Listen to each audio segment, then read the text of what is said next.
There are two kinds of seismologists. One type of seismologist studies the actual earthquakes themselves. They study where the earthquakes happen, they study how the ground moves during the earthquake, and things of that nature.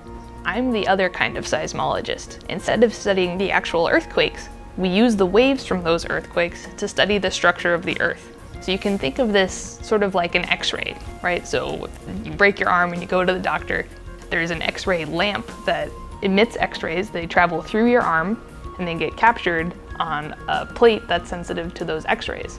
I do exactly the same thing with seismic waves. So the earthquakes are my source of seismic waves, kind of like that source of X-rays. Then the waves travel through the earth, just like the X-rays would travel through your arm. And then the seismometer is my equivalent of the X-ray film.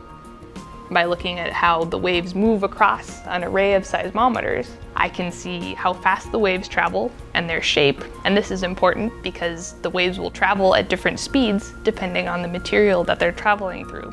So a really soft rock, one that's not very strong, the waves will travel very slowly. Through a harder, stronger rock like granite, they'll travel faster. And by measuring the speed of those waves, I can see what's deep inside the earth.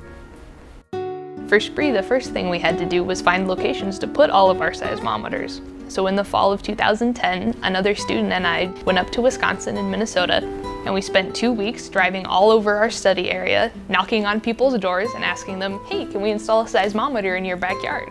Most people actually said yes, which was fantastic.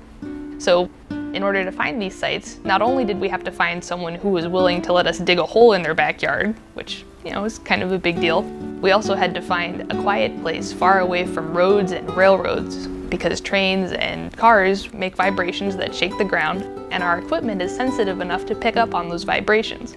We want to make sure that we record only earthquake, and once we had found sites that we could use, we came up next spring and installed our stations.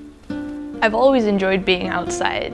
When I was young, my family would go hiking a lot of times, so we'd go up in the mountains, and usually my sisters and I were always picking up rocks and trying to sneak them into our pockets or my dad's backpack or something like that.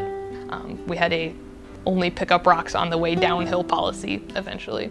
So I always have enjoyed being outside. I've always enjoyed learning about earthquakes and volcanoes. But when I was in high school and college, I never really thought about being a geologist. I took an AP physics class in high school and decided that I loved physics and that was what I wanted to do. So I started college as a physics major. I enjoyed doing physics, but I wanted to apply it to something more concrete, something more real world. And so I took a geology class, and I absolutely fell in love with it because this was a way for me to incorporate both my love of physics and my love of being outdoors and traveling into a career. I get to think about math and science, and I get to write computer programs, but I also get to go outside and dig holes in the ground and travel to places that I never thought I would have been.